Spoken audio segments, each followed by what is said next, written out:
Beth and I were married for nearly 18 years before our breakup. We were high school sweethearts and married shortly after graduation. At the time, we had no other lovers but each other. There is something to be said about that. It is really a good thing. Love outweighs just sex any day of the week. Of course, you don't really realize it till it's too late. We led, I guess, what you might call a good life. We had 4 kids together: Amy, Brad, Carla, and Daryl. We called them the alphabet kids. After Daryl was born, I had a vasectomy. I didn't want the whole alphabet. What happened? What went wrong? We seemed to be a happy family. We were good parents and supported everything our kids did. We were like most young couples, struggling to make ends meet. I worked in a manufacturing plant, and Beth started working at the local Walmart store once the 2 older kids started school. The younger kids started in daycare when one of us wasn't home to watch them. It wasn't the greatest thing to do, but in today's society, that's how it goes. Our love life started off great, like probably most young people. We did it all the time, day or night. As the kids were born, we did it less and less. It's probably that way with most families. We just didn't have the time, or so we thought. Looking back, the problem was us. We started taking each other for granted. Our love life became a hurry up and do it.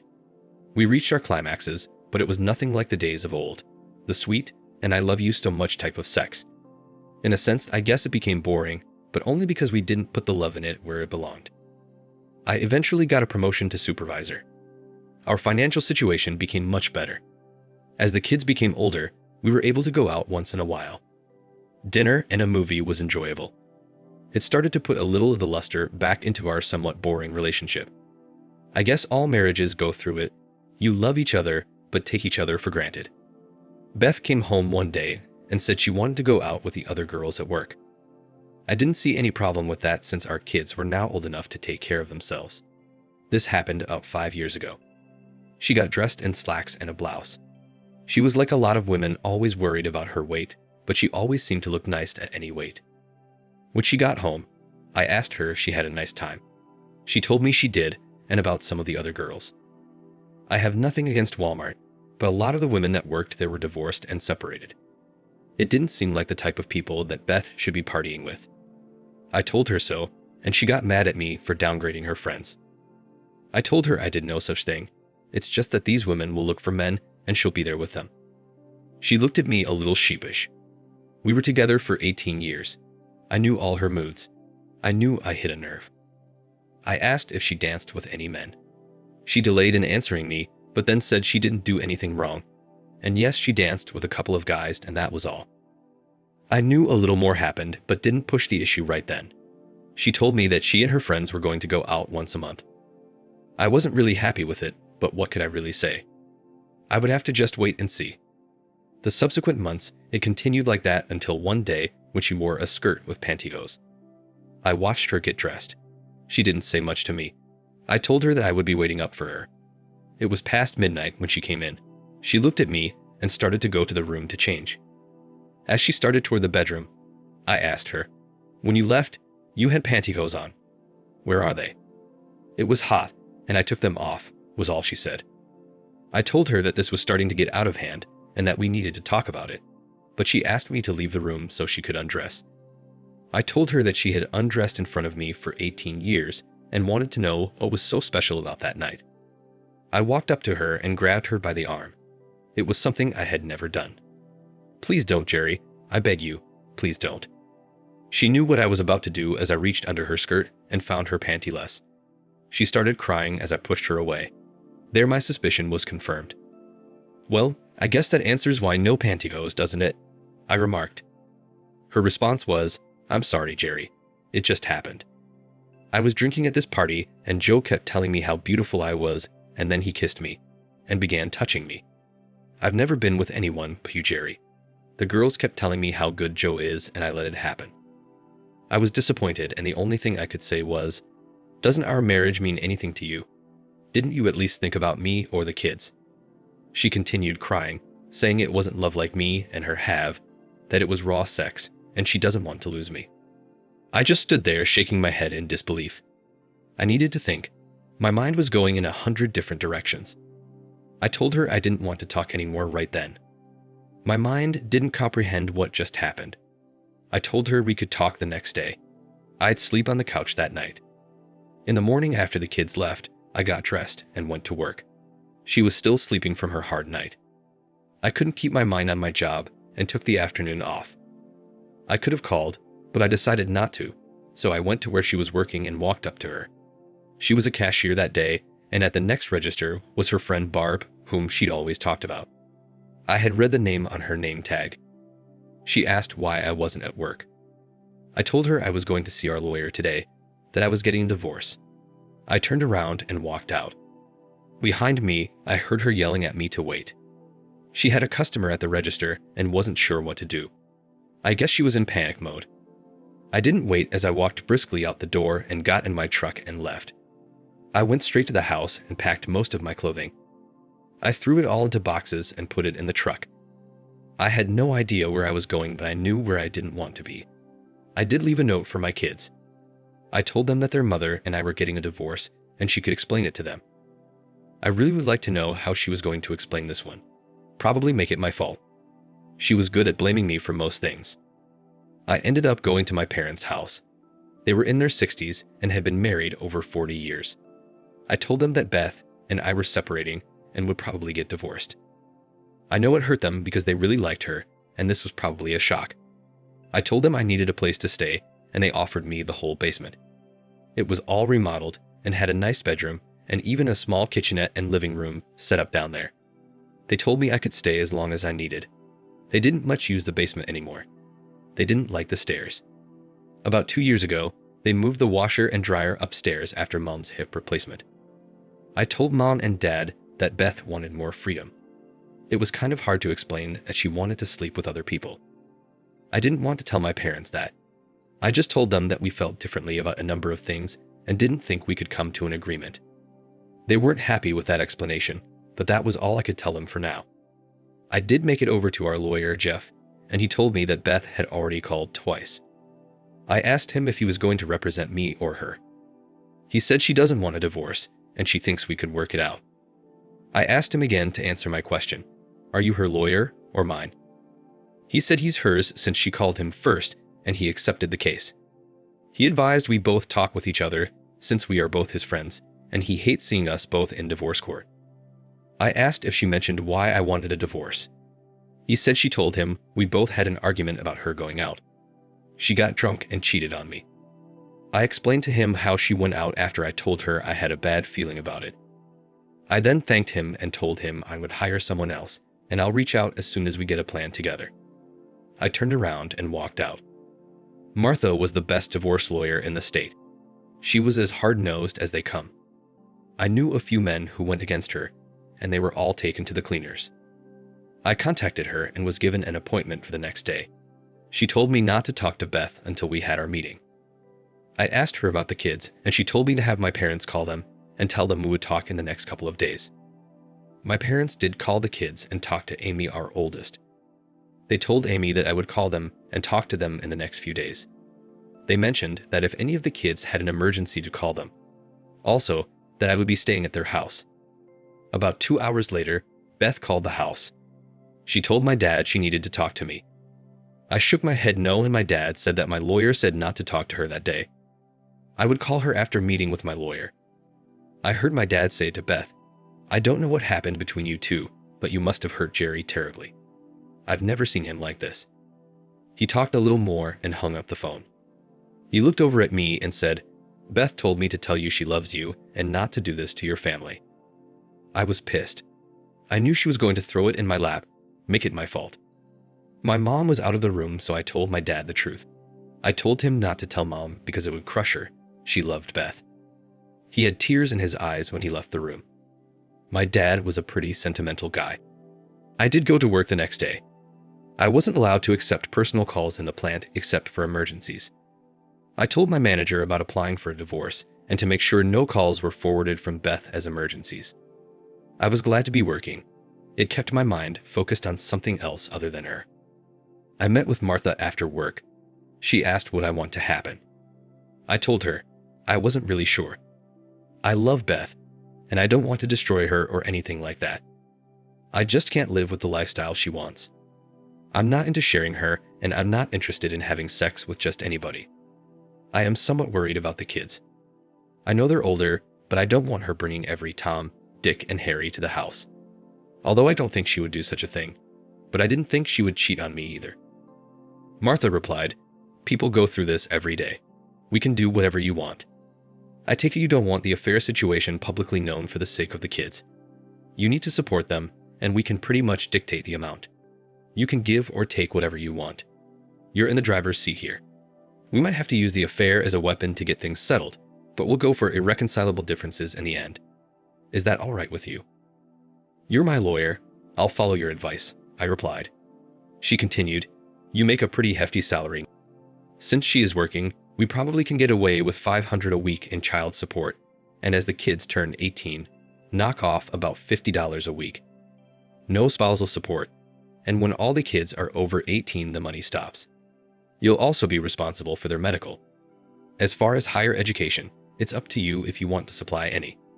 You don't have to legally. Your oldest is 17 and your youngest is 12, so you will have to pay some support for the next 6 years. Do you want to go with this, or do you want something else?"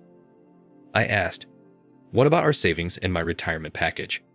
She answered, "All the savings will be divided equally, as well as any bills that are in both of your names. You have 2 vehicles, so you can each have one. Your retirement is exactly that, your retirement. We won't let her touch that. The house and furnishings are the only things left. What would you like done with them?" I said our house was worth about $200,000, and we owe about $60,000, but my kids live there. I'm not sure what to do. She suggested that I let her have the house to live in until the children are all grown and out of the house. Say age 21 for an example. At that time, the house will be sold and the money divided equally, or one of the 2 parties can buy the house at half the worth minus what's owed on it. She will be responsible for half the house payment. I agreed with her suggestion. Then I asked what if either Beth or Jeff want to fight it. Her response was, "Then we pull out the big guns and bring up the cheating. I'm pretty sure they don't want that. If they do, then we'll ask for custody and a 50-50 split of everything, and of course no support since she won't have the kids." I took the next day off, and Martha called Jeff and told him that she had an offer for him and Beth, and asked if they could be at her office at noon. Of course he agreed to it. Jeff and Beth showed up at the same time. I figured Jeff told her to wait for him in the parking lot or something. There we were at the table, Martha and me on one side, and Jeff and Beth on the other. Jeff spoke first. He knew Martha and wasn't happy about being on the opposite side. "Nice to see you again, Martha. I know how you operate and like to get down to business. Before you make us an offer, Beth would like to talk privately with Jerry." I said, "No, she did her talking the other night.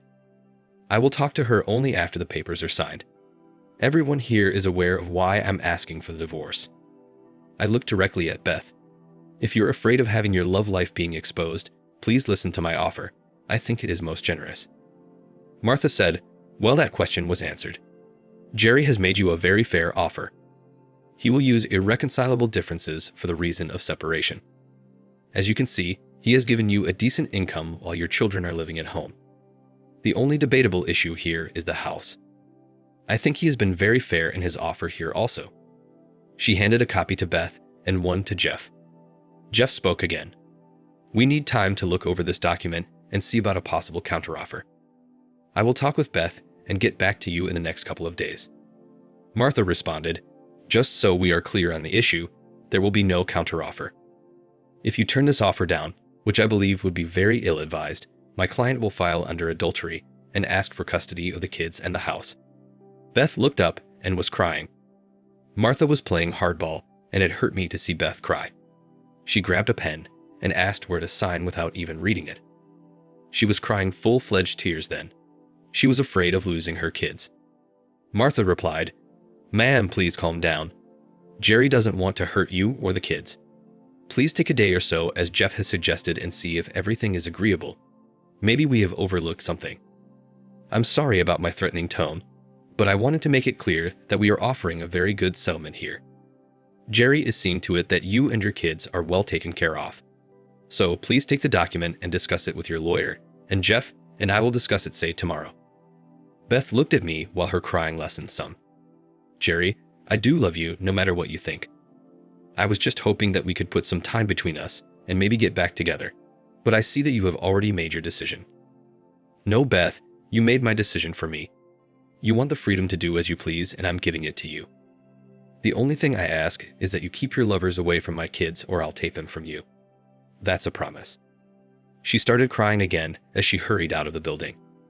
Jeff said goodbye to us and told Martha he would probably see her the next day. Martha looked at me and told me it looked like I would win this case. I told her there are no winners, only losers. I lost the only woman I ever loved, and my kids now live in a single-parent home. No, we didn't win. We just got a fair agreement. My daughter Amy drove the two youngest over to my parents to see me. I was happy to see them. They kept asking questions, and I kept telling them that their mom and I weren't getting along, and we didn't see eye to eye on some major issues, and we would be getting divorced. I tried to explain to them that their mother and I would always be in their lives, we just wouldn't be together. I hugged and kissed them all as they told me how much they loved me. I told them they could always call me or Grandma's house. Brad showed up a little later. Dad, I have a question for you. Did you cheat on Mom? No, Brad, I would never cheat on your mother. Why would you ask me that? Well, Jim and Travis, my buddies at school, said their parents are divorced, and in both cases their dad was caught cheating on their mom. I was hoping you didn't do something like that. God, I love you, Dad, and I'm going to miss you. Brad, you won't be missing me. I'm not leaving the country. I'll always be here for all you kids. It will just take some time getting used to our situation. Well, the divorce was finalized and I kept my promise to the kids. I went to most of their school functions. I saw Beth at most of them. She was a good mom, and if she was having any affairs, she was keeping it very private. I might mention here that Beth and I were always on speaking terms. We got together for the kids' birthdays and other special occasions. The only agreement we had was she wasn't to mention her dating life to me. We talked about the kids, holidays, my parents. No topic was off limits but her love life. A couple of times she started to say something about a male friend or something along those lines, and I would get up and leave. The agreement that Martha and I wrote up were all signed. I wasn't there when Beth came in to sign it. Martha told me Beth took it pretty hard. We had a few arguments with Jeff on what credit cards would be paid and by whom. I guess that was his way of saving face. I told Martha that if push came to shove, I would pay them. We canceled all our credit cards and had new ones issued in separate names. I talked with the kids regularly. They told me that their mom accepted the fact that we were divorced and seemed a little happier. I asked them if she dated, and they told me no. She did go out with girlfriends about once a month. I think I cringed when I heard that. I never did have that heart-to-heart with Beth. She wanted the freedom to explore, and that wasn't my thought in life. You don't marry someone and decide to find new attractions. It was the way I was brought up. As I mentioned, my parents were married over 40 years. Maybe we did get married too early, and she didn't get a chance for whatever it is she is seeking. I never explored the sexual realm either. I was happy with Beth. Going back a couple of years, I should mention that I did start dating again. I went out with a few women from work. At my age, most women I met and dated were divorced. I did have intimacy with a few of these ladies, but it just wasn't the same for me. I mean, it was good, and I treated them all with respect, but I always thought about Beth. It's funny how you can't just shake it off and go on with your life. I tried, believe me, I really tried. All the women I dated just didn't do it for me. My best days were the family events when I could see Beth. One night, I went out with the guys from work. They said they knew a noisy lounge where the women hung out. Of course, you know who I saw there. It must have been ladies' night out. I looked up and there she sat. It was funny though because there weren't any men around them yet. I didn't know any of the women she was with. The only one I ever met from her work was Barb, and she wasn't there. I walked up to Beth from the side so she didn't see me coming. I asked, "Would you like to dance?" She asked, "Jerry, what are you doing here?" I replied, "Just out with the guys." "Are you waiting for someone, or do you want to dance?" "No, I'm not waiting for anyone, and yes, I'd love to dance with you. Let me introduce you to my friends." She rattled off a half-dozen names and then said, "These women all belong to our card club. About once every 6 months, we go out instead of playing cards, and it just happens to be tonight. Now, how about that dance? We went up to the dance floor, and we had 2 slow numbers in a row, and then the band started a fast one. I said, I never could dance to those type of songs, as I walked her back to her table. She seemed sad that I took her to the table. Ladies, it was nice meeting you. I better get back to my friends. As I walked away, it just didn't seem right. I didn't want to see if she was approached by another man. I told my friends that I had to leave and would see them later. As I walked out the door, I turned and saw Beth staring at me. The next day, I got a call from her. She said it was nice to see me out and about and enjoyed being with me. She asked me if I would help plan Amy's wedding reception. My oldest daughter was going to get married. It seemed like just yesterday I held her in my arms. Now here she was ready to start her life with her boyfriend. It's funny Beth called the day after I had seen her since I knew Amy's wedding was about a year away. I told her I thought it was a bit early since it was so far away. She told me that reservations and such have to be made way in advance. I suggested she give Amy a call and make the plans with her. After all, it was her wedding. After they got their ideas on paper, I would look at the financial end. She said that was okay, and she would give Amy a call and get things started. I wanted Beth to know that one dance does not put us back together. I called her about a month later to ask her how the plans were coming along. Carla answered the phone and said that she had gone out with friends. I was aggravated but really had no right to be. By this time, we've been divorced for over 3.5 years. I did ask Carla if her mom went out regularly, and she told me about once a month. In the subsequent months, all our free time was spent getting ready for Amy's wedding. I did have lunch with Beth, Amy, and my son Brad and Amy's fiancé Ben. We were headed over to be fitted for our tuxes.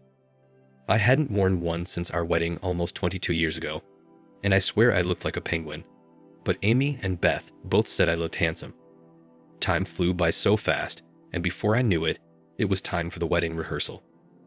I went over to the church and did all the things I was asked to do. No big deal, as Amy and I walked down the aisle, and I did some silly things like hopping and skipping.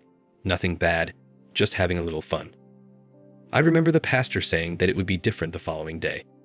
We might be nervous, so we should try to remember our parts. I thought, yeah, walk down the aisle and later say, her mom and I. Wow, I thought, who couldn't do that? The wedding day came and everything went smoothly. Everyone had fun. I finally moved on with my life. I hurt for a while, but I was putting it all behind me. Did I love Beth? Of course I did, but her wrongdoing was unbearable. A while later, I met someone. She was a few years younger than me, beautiful, articulate, and funny. She told me she was divorced. She had 2 kids that were barely teenagers. When I asked her what caused her divorce, she said, a cheating husband. He wanted the so-called good life, you know, the include other people style. It wasn't for me. I'm a one-guy kind of woman. I also have to think what's best for my kids. I told him to go find a woman who thinks like that, but it wasn't me. We dated for about a year, and I asked her to marry me. She looked up at me and asked what the marriage vows meant to me, to love, honor, and obey, till death do us apart, richer or poorer, sickness and in health, to make love only to her and none other. I can do all that except the obey part, I laughed. We were married, and all my kids attended the wedding. At first, they were reluctant to attend. I had them come up before the wedding, and they met my future wife face to face. They saw the kind, gentle person that I saw. Of course, Amy was married already, Brad was planning to, and Carla was dating. Daryl and Carla were both still in college. They knew I needed someone in my life. Mom and Dad fell in love with my bride-to-be also. They drove up for the wedding. They knew my life was back on track. My wife looked beautiful as hell. Why any man would want to share her was beyond me. We went on a short honeymoon and stopped by Mom and Dad's on the way back.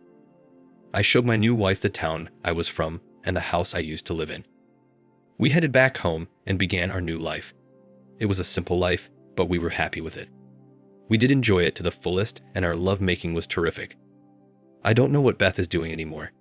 The kids see her and say she lives alone. They said she seems to be doing okay. As far as dating goes, they think she does, but doesn't really talk about it. Of course they love their mom and do watch after her. She'll be all right, they said. I just hope she also finds happiness. I guess I'll never know. Thanks for listening. Like, share, and subscribe to the channel to listen to more stories like this. Take care.